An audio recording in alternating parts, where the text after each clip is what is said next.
Assalamualaikum warahmatullahi wabarakatuh. Waalaikumsalam warahmatullahi wabarakatuh. Selamat pagi semuanya. Oke, pada kesempatan kali ini kita memasuki materi yang berjudul tentang beriman kepada hari akhir.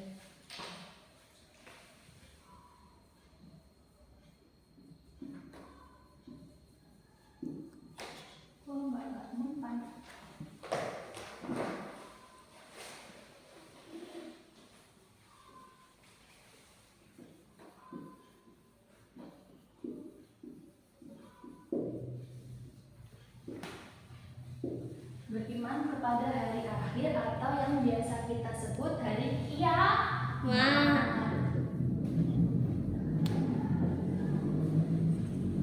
Nah, pada kali ini kita memasuki materi yang pertama, yaitu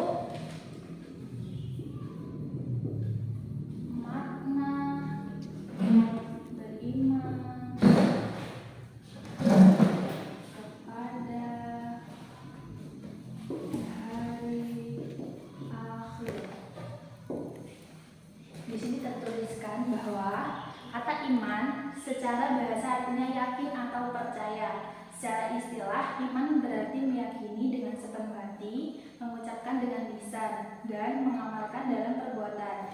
Iman adalah fondasi dalam kehidupan manusia. Jadi kalau nggak ada iman, kita tuh nggak tahu arahnya tuh mau kemana, gitu.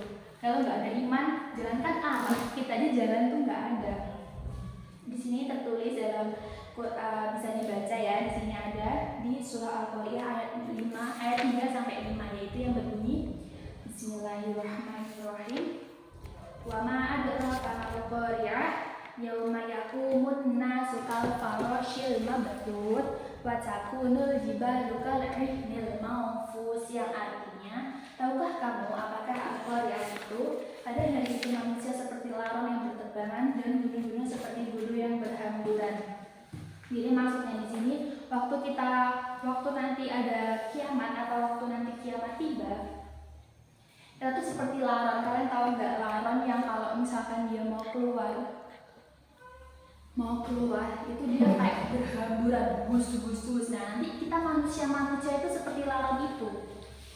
Terus juga ada ini di surah Asy-Syura ayat 18 yang berbunyi yasta'jilu bihal ladina la yu'minuna biha wal ladina amanu musyfiquna minha wa ya'lamuna annaha al-haqqu ala innal ladina yumaruna fis sa'ati lafi dhalalin mubin, yang artinya orang-orang yang tidak percaya kepadanya hari kiamat meminta agar ia hari kiamat segera terjadi. Jadi untuk orang-orang yang nggak percaya, yang nggak beriman kepada hari akhir, dia tuh akan nantangin, dia akan minta sama Allah, mana nih kiamatnya, mana gitu. Tapi dan orang-orang yang beriman merasa takut kepadanya serta yakin bahwa ia adalah benar akan terjadi. Jadi orang yang punya iman, orang yang percaya bahwa hari akhir itu ada, dia akan merasa takut. Dia akan minta, ya Allah jangan dulu hari kiamat itu datang. Karena dia yakin kalau hari kiamat itu ada, hari itu akan mengerikan, jadi dia takut. Oke, yang kedua,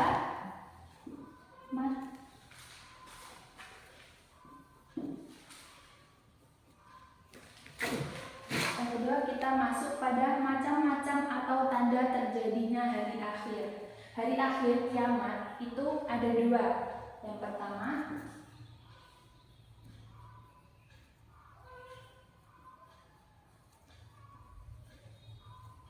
kiamat sugro atau kiamat kecil. Jadi kiamat itu nggak melulu tentang hari akhir, hari last episode-nya kita itu nggak melulu tentang itu. Jadi kita di situ ada beberapa pengertian dari kiamat tersebut. Yang pertama itu kiamat sugro atau kiamat kecil. Di sini telah diterangkan bahwa kiamat sugro atau biasa disebut dengan kiamat kecil adalah berakhirnya kehidupan sebagai makhluk hidup di dunia, baik secara individu maupun secara kelompok, baik itu cuma aku maupun sekalian, baik cuma aku sendiri maupun kita sama-sama. Di sini dituliskan juga contoh musibah yang disebut kiamat sugro adalah kematian seseorang. Jadi orang meninggal itu dia sudah menjalankan atau merasakan kiamatnya dia yang disebut dengan kiamat sugro. Terus kecelakaan maut, tsunami, gempa bumi dan banjir bandang. Ini musibah-musibah. Ya tadi kalau kematian itu individu. Tapi kalau musibah, gempa bumi, semuanya gempa, kita tertimbun, kita teranu itu namanya juga kiamat sugro atau kiamat kecil. Yang kedua yaitu kiamat kubro. Berbanding dengan kiamat kubro itu kiamat besar. Nah, kalau kiamat besar ini kita bisa langsung simpulkan, yaitu kiamat di akhir episodenya kita, yaitu kiamat yang sering kita dengar di kajian-kajian, ceramah-ceramah, kiamat yang bumi itu hancur, ya, bumi hancur, gunung-gunung meletus, tsunami, gitu-gitu ya. Dan pasti sering dengar kalau di kiamat kubro itu nanti terjadi ketika malaikat Israfil meniupkan sangkakala. Apa itu sangkakala? Sangkakala adalah terompet yang hanya punya malaikat Israfil, yang ketika malaikat itu meniup terompetnya dan maka terjadilah kiamat tersebut. Terus kita masuk di tanda-tanda kiamat.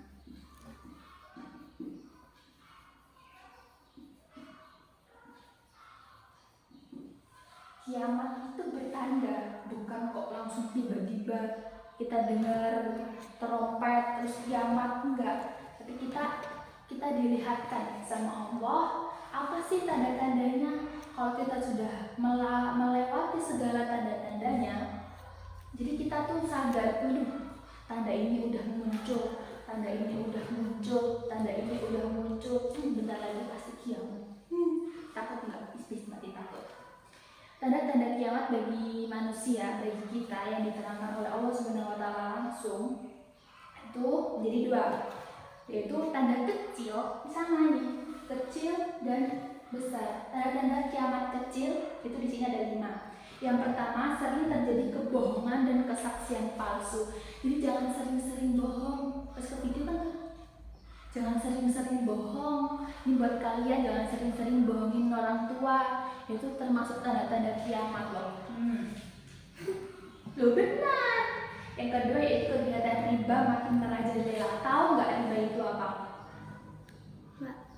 Riba itu kalau misalkan nih, aku mau pinjam uang sama Akbar 5.000, tapi nanti Akbar bilang boleh, tapi minjeminnya 5.000, balikinnya 7.000 ya. Nah, 2.000 ini yang namanya riba. Itu bisa kita lihat di bank. Siapa yang orang tuanya yang buta bank? Itu kalau kita minjemnya 500 juta, kita bisa bayar itu sampai 510 juta, 520 juta. Nah, itu yang namanya riba. Yang ketiga, banyak anak yang durhaka kepada orang tua. Nih, yang sering nakal-nakal. Jangan sering nakal-nakal ya, karena itu akan menjadi salah satu tanda kiamat. Yang keempat, banyak terjadinya fitnah. Ini satu turunan ya. Yang pertama kan tadi banyak kebodohan, anak durhaka, sekarang fitnah. Sama kayak sebenarnya satu turunan yang dimaksud itu kayak sama gitu loh. Yang jadi patokannya itu orang-orang pada nggak punya hati nurani. Dia sering bohong, dia sering durhaka sama orang tua, dia fitnah, dia menyebarkan hoax nih. Fitnah itu bukan cuma Akbar loh nyolong, Fadli loh nyolong, bukan, tapi nyebarin berita hoax juga. Kayak di internet itu banyak nih, supaya sering kan nonton TikTok. Nah itu juga banyak banget itu berita-berita hoax. Nah itu dari empat Oh ya, satu lagi deh, 5. Yang kelima yaitu munculnya nabi palsu. Pernah nggak dengar di berita di luar sana itu ada yang mengaku-ngaku bahwa saya loh nabi, saya loh rasul, saya nabi terakhir, saya rasul, saya adalah nabi setelahnya Nabi Muhammad. Jangan mudah percaya karena nabi terakhir, nabi dan rasul terakhir itu yaitu nabi kita ya, Nabi Muhammad SAW. Dan ini juga udah pernah kejadian loh, munculnya nabi palsu. Nah, dari 1 sampai 5 tanda-tanda kecil dari kiamat udah ada di depan mata kita. Gitu loh. Jadi siap-siap aja. Terus lanjut untuk tanda-tanda besarnya. Nih, yang pertama yaitu keluarnya gabah. Kalian pernah dengar gabah nggak? Gabah itu adalah hewan melata dari bumi yang dapat berbicara.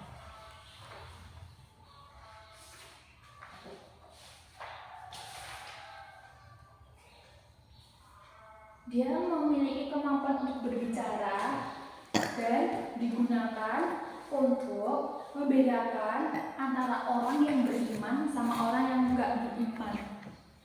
Contoh kecil mungkin dia akan datang dan dia akan tahu, kamu wahai makhluk Tuhan yang tidak beriman, kamu wahai makhluk Tuhan yang beriman. Bisa jadi seperti itu ya. Yang kedua munculnya Ya'juj Ma'juj.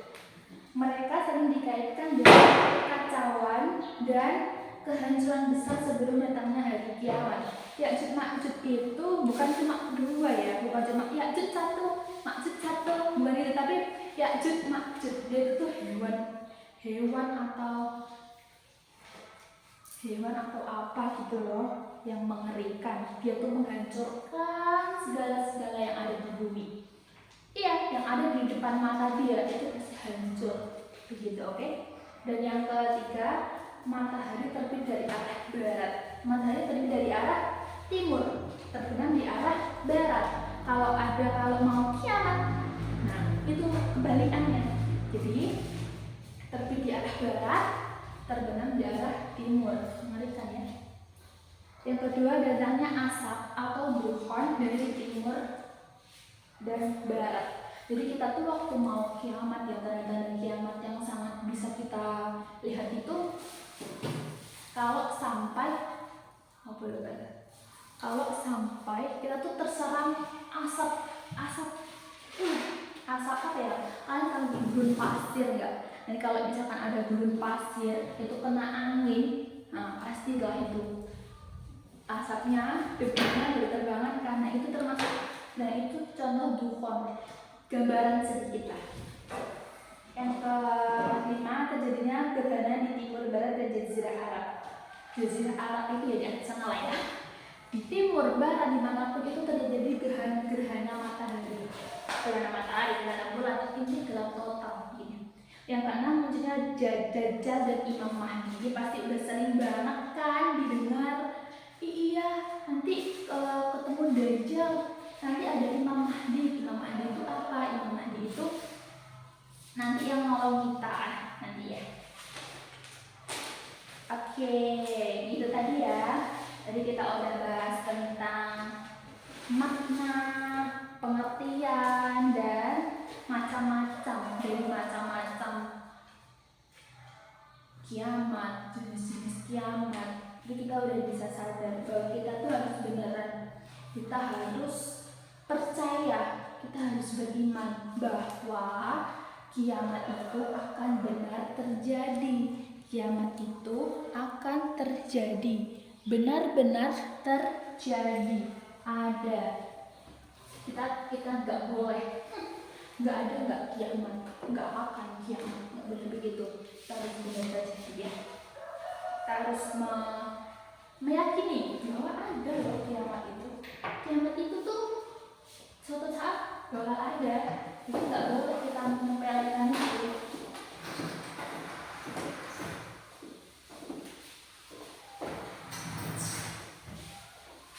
Lanjut, bisa dibuka juga ya sama-sama peristiwa hari akhir.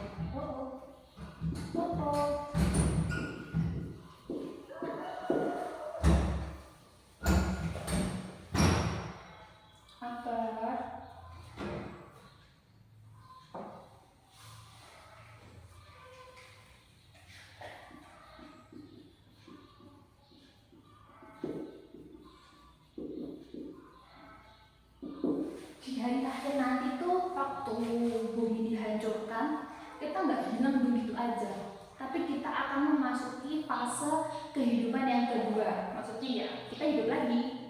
Makanya di sini ada peristiwa-peristiwa yang terjadi setelah hari akhir. Jadi waktu bumi udah dihancurkan, semua orang meninggal, semua orang kita akan dihadapkan dengan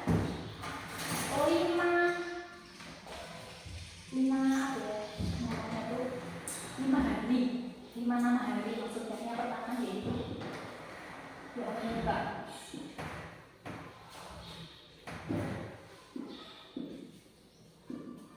atau hari kebangkitan. Nanti setelah kita meninggal, kita dikubur, setelah bumi dihancurkan yang terjadi kiamat itu, nanti ada yang namanya Yaumul Ba'ats atau hari kebangkitan, di mana kita bisa baca ya, yaitu hari dibangkitkannya seluruh manusia yang telah meninggal dunia. Pada hari itu manusia akan menghadapi panggilan tertinggi di hadapan Allah Subhanahu wa taala. Siapapun dia dan dimanapun tempat kematiannya akan dibangkitkan kembali dan dikumpulkan oleh Allah. Di sini tertulis dalam surah Az-Zumar ayat 68 yang berbunyi Bismillahirrahmanirrahim. Wa nufikha fis-suri fasa'iqa ma fis samawati wa ma fil ardi ila ma yasha Allah thumma nufikha fihi ukhra fa idza hum qiyamun yanzurun. Yang berbunyi, sangkakala pun ditiup sehingga matilah semua makhluk yang ada di langit, di bumi kecuali mereka yang dikehendaki Allah. Kemudian dia ditiup sekali lagi, seketika itu mereka bangun dari kuburnya.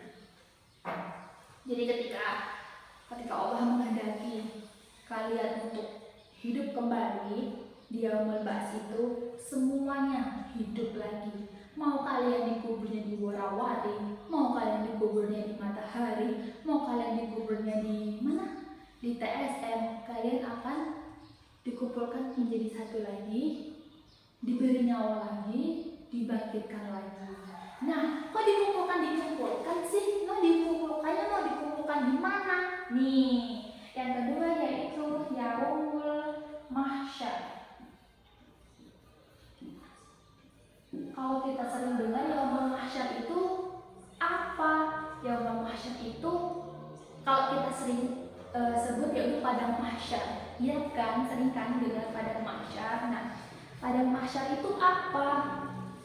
Di padang mahsyar kita tadi yang dibangkitkan dari kubur setelah memasuki hari atau Yaumul Ba'ats, kita dikumpulkannya di padang mahsyar. Semuanya makhluk Allah tanpa terkecuali, dari yang beriman, dari yang tidak beriman, semuanya dikumpulkan di situ.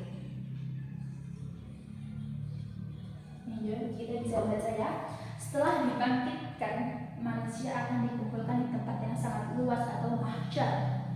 Keadaan pada mahsyar saat itu sangatlah panas karena matahari yang berjarak 1 mil dari atas kepala. 1 mil, kalau kita sering dengar di kajian-kajian itu, 1 mil itu seberapa sih? 1 jengkal. 1 jengkal saja di kepala kita. Bayangin gimana panasnya. Jadi itu sama aja kayak satu orang, aku, kamu, mereka, satu matahari, satu orang. Bayangin panas banget. Pada hari itu manusia akan ketakutan. Mereka saling meminta tolong, namun tidak ada yang dapat menolong. Ya gimana, aku takut, Fadli takut, Akbar takut, mau minta tolong. Kita sama-sama tolong menolong, nggak bisa. Kita bisa sama-sama minta tolong, tapi nggak bisa menolong. Gimana menolong ya kan? Yang kedua Yaumul Hisab.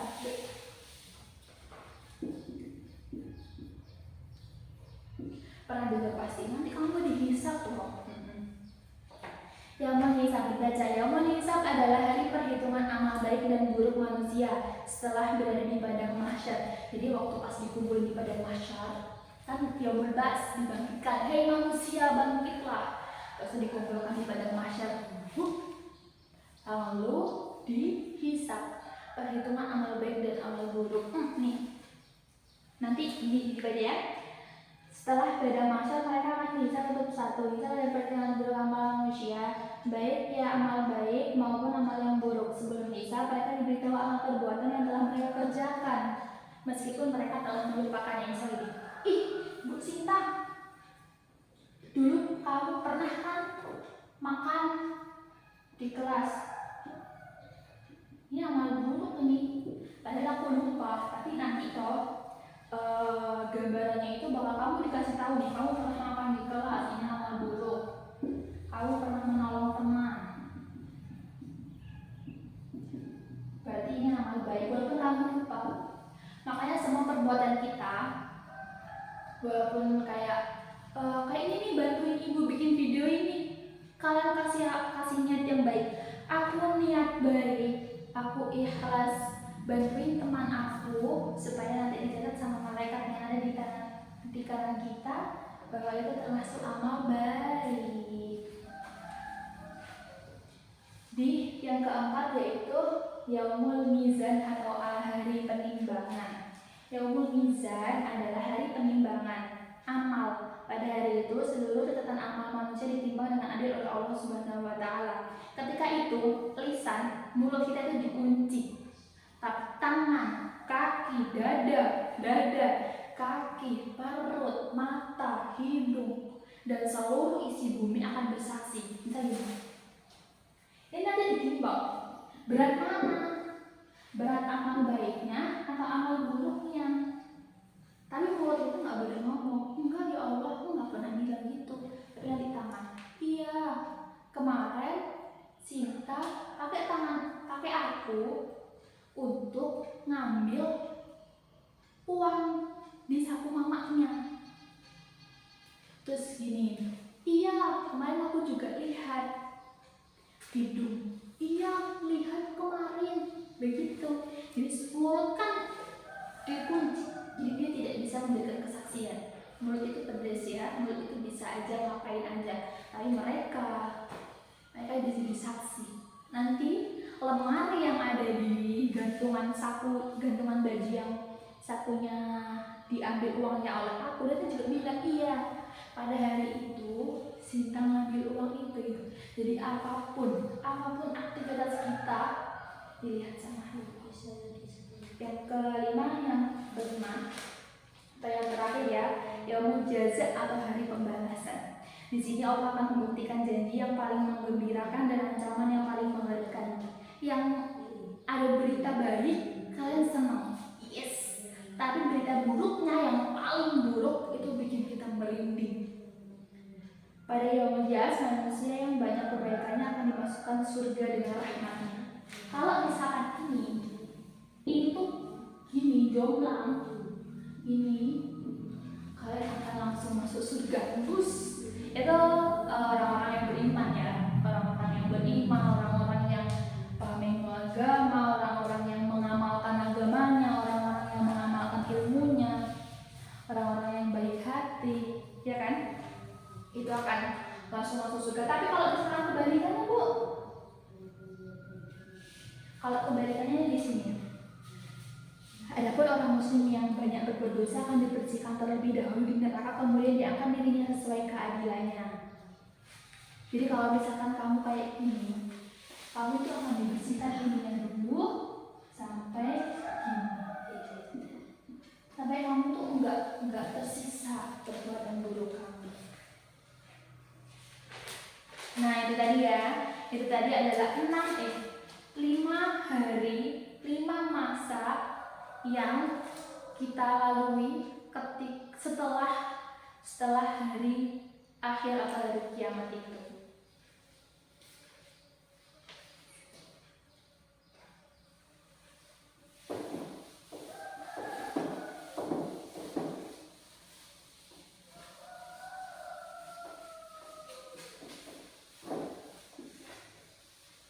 Mari ya, hari kiamat itu kita harus percaya bahwa suatu hari kita akan benar-benar merasakan hari itu.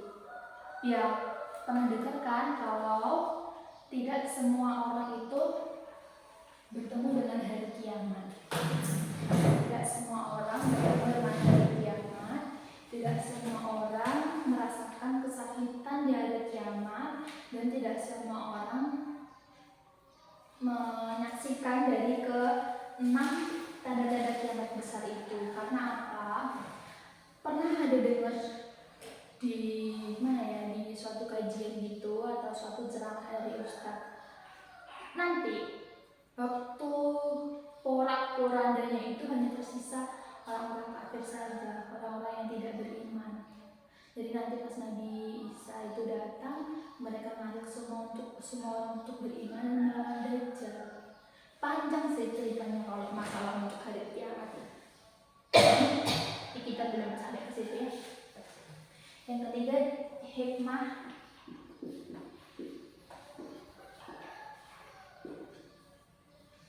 beriman kepada hari akhir. Jadi setelah ada makna beriman kepada hari akhir, tanda pada hari akhir, itu juga dapat hikmahnya percaya kepada hari akhir. Yang pertama yaitu kalimat tarjih sebagai wujud iman kepada hari akhir. Tarjih itu apa sih? Inna lillahi wa inna ilaihi raji'un, itu tarjih. Artinya sesungguhnya kita milik Allah dan hanya kepada Allah kita kembali.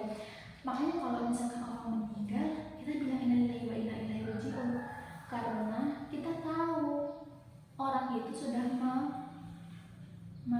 memasuki masa kiamatnya dia. Kalimat tarjih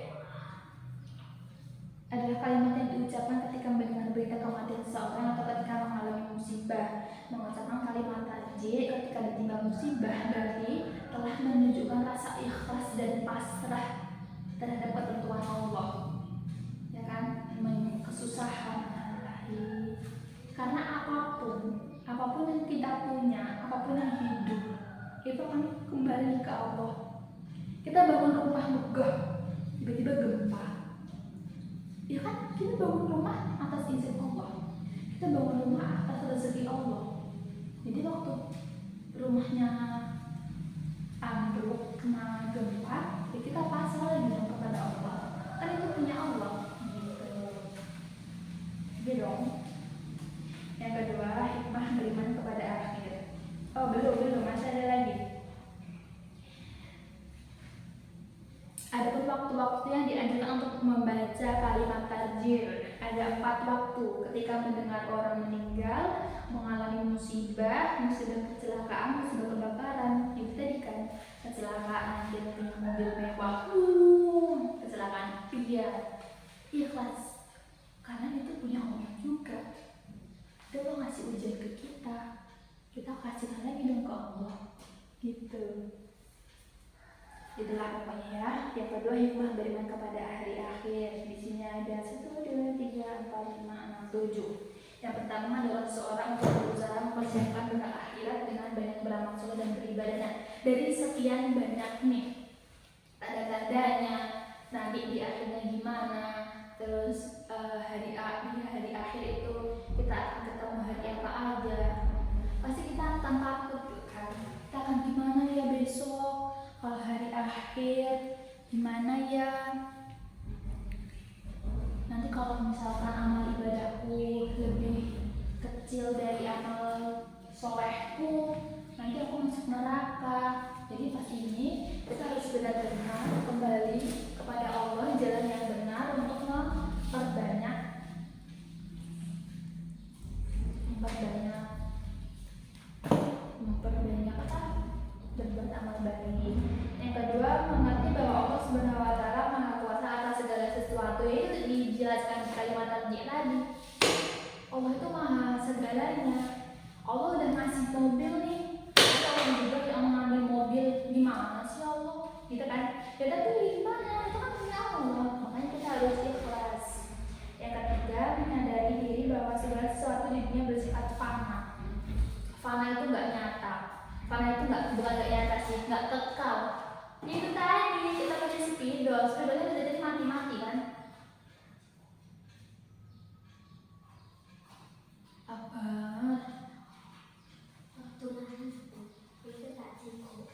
Yang keempat, mendorong manusia untuk senantiasa berhati-hati, waspada dan tidak memperturutkan hawa nafsu karena musibah, karena semua perbuatan akan diminta pertanggungjawaban.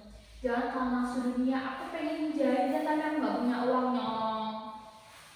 Aku mau apa ya? Aku mau ujian, aku mau nilai nomor 1, nilai 100 nyontek. Jangan itu namanya hawa nafsu. Yang kelima, bertindak dengan penuh tanggung jawab dan belajar dari berpikir dan bersikap dalam perbuatan. Kita tuh harus berpikir, nanti kalau misalkan aku ngomong, aku nggak dapat pahala, aku nggak dapat dosa. Nanti kalau misalkan aku nyontek, ih dapat dosa. Ya kalau benar semua. Kalau salah, nyontek salah, ya kan? Yang keenam, tidak takut terhadap kematian dan selalu menanamkan beriman, keberanian dalam menegakkan kebenaran. Jangan takut mati, tapi benar-benar harus mempersiapkan amalnya. Oke? Mendorong umat manusia untuk senantiasa beramal kebaikan, ikhlas dapat ridha Allah. Oke, udah selesai ya dan kita. Di sini ada penilaian sumatif. Kalian kerjakan dulu. Nanti bisa dikumpulkan. Oke, terima kasih. Sama-sama. Saya akhiri. Bertemu kembali di minggu depan ya. Saya akhiri. Wassalamualaikum warahmatullahi wabarakatuh.